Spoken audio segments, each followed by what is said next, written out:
Hi, Dave Sobel here, host of the Business of Tech podcast, reporting from the floor of GTIA's ChannelCon. And thank you to our event coverage sponsor, Movilla. Check out their AI-powered smart project management tool at movilla.com. I'm joined by Jennifer Roy. She is the CEO of Nucleus Networks, where you took over as CEO in January of 2024, having served as COO since December of 2021.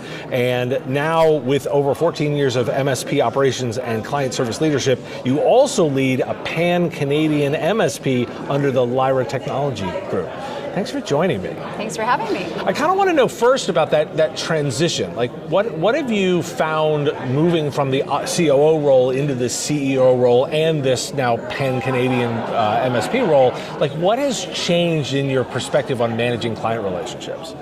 So as CEO, my role was a lot more narrow. I focused mainly on operations, led the support team. So it was more narrow in scope. Obviously, as CEO, I wear a lot more hats. I'm involved in a lot more areas of the business. So the transition was really, it was broad. It was looking at sales and marketing, finance, HR, things that before I didn't have a lot of exposure to. So it's been really fun, and I've learned a lot in the last 18 months.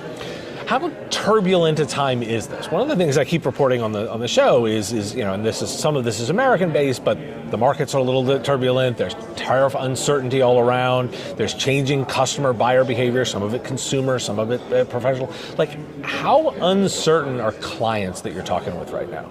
So I think it's a little bit different in the Canadian market. There's definitely uncertainty and caution, I'd say, but our business is still growing. Okay. We are, doing very well this year. We had a remarkable year last year. So overall, I would say clients are cautious, but still buying. Okay. Our sales funnel is still full. We still have projects that are going. People are still spending money.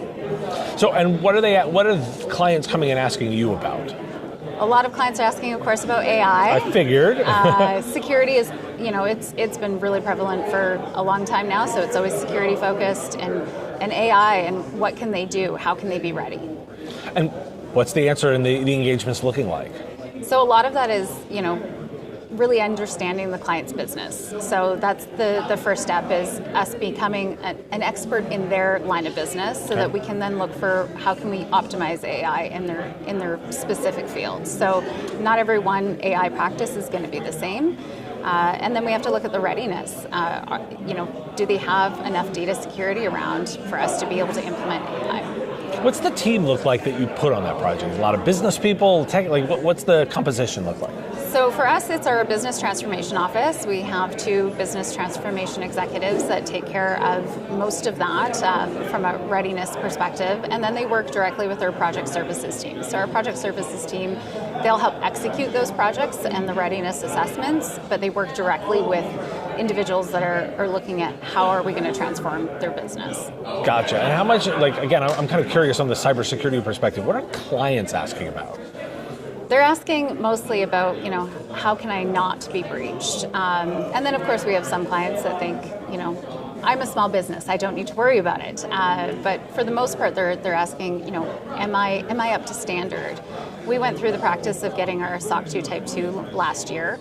And so, our clients are really looking at us as a trusted advisor for how we can help them secure their business. Tell me a little more about that process. What did you learn through that SOC process? So, I learned I have a very incredible CTO. I did already know that. Okay. He led our project with it, and it's a lot of it is looking at what is your processes, what is your procedures. So, I thought it was all just around security, but really there's so much to it. Even, our HR policies, are they up to snuff? Are we doing the right things for our people? Do we have career pathing for our people?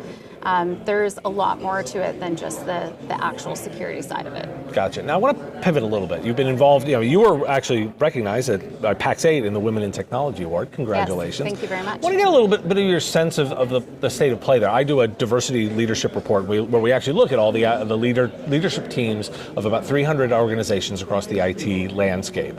And the data over the past 5 years has shown pretty consistently that it's not growing. Women in leadership in IT is not growing. Talk to me a little bit about the state of the play of what's going on. We've been working on this conversation for a very long time. The data is showing it's not changing. What's going on here? So I've been in the space for a hot minute, like you said, 14 years. And I know maybe the data hasn't changed in 5 years, but I feel like the culture is changing. Okay. So I think we're making strides to do the right things to get more women in leadership roles. I know, GTIA, I sit on a core committee for advancing women in technology.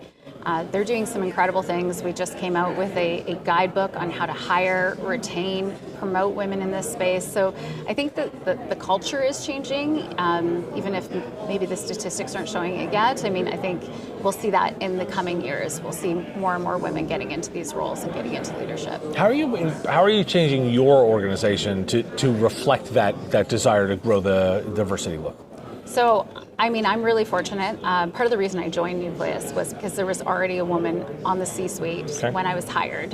So our C-suite, there's three of us, and 2 of us are women. So I think that that's a good testament right there of, women can be in leadership and senior leadership roles in MSP. In terms of, what I'm doing, I'm working a lot with youth. I do a lot of mentorship. I mentored another CEO in this space.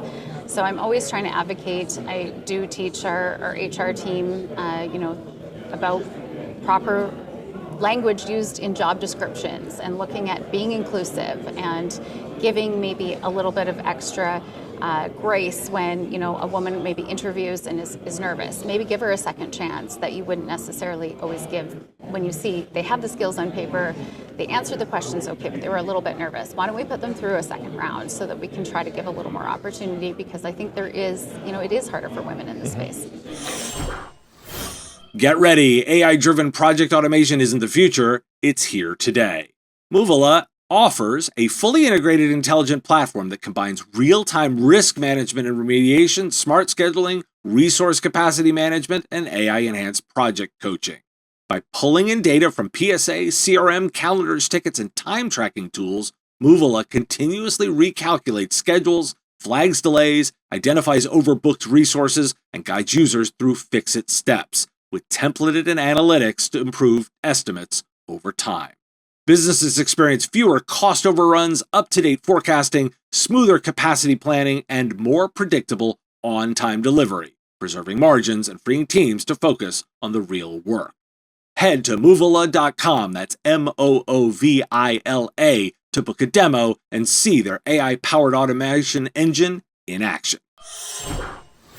You've said providers often prioritize execution over inspiration. I like that. I like that take on it. Like, how do you structure your organization to ensure new vendor and product evaluations are strategic? So I rely heavily, like I said, on my incredible CTO, Carl Full-James, to look at products. But I really try to look at them from a different perspective. So I'm not technical. Okay. I've never touched a server in my life. So I look at things for how do these impact our clients and how do they impact our team? Are we making smart choices around technology that's actually going to impact my team in a positive way? And if we're not, I don't want to have the discussion. It needs to have benefits, not just a cost savings or not just a shiny object. It needs to have benefits to our clients and benefits to our team.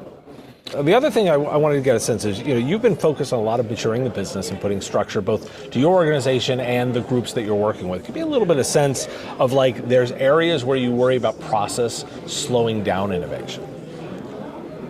So I don't actually worry a lot about that, because I think you have to have a strong foundation with strong process in order to have good implementation. So I don't worry a lot.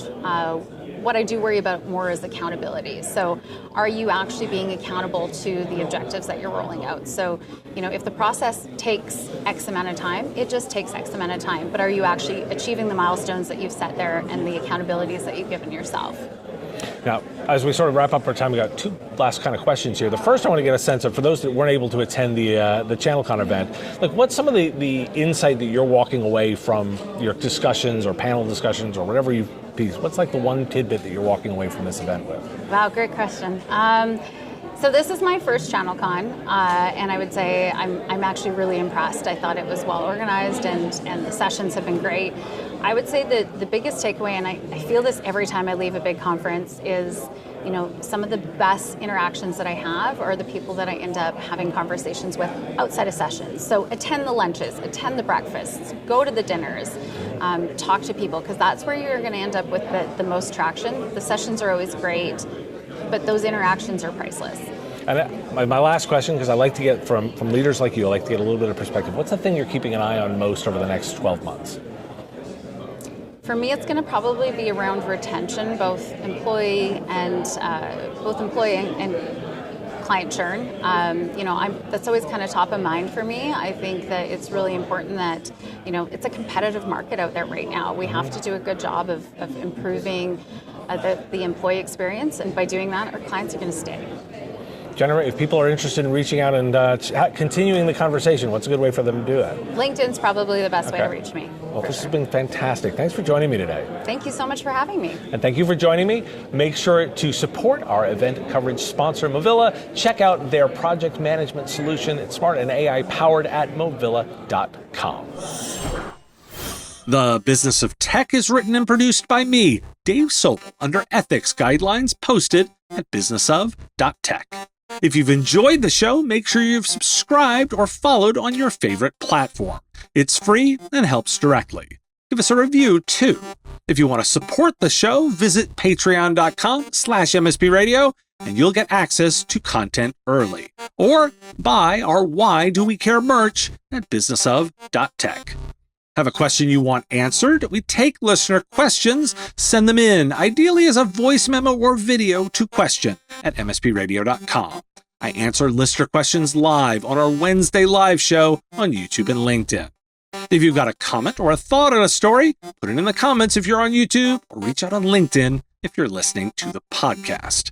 And if you want to advertise on the show, visit mspradio.com/engage.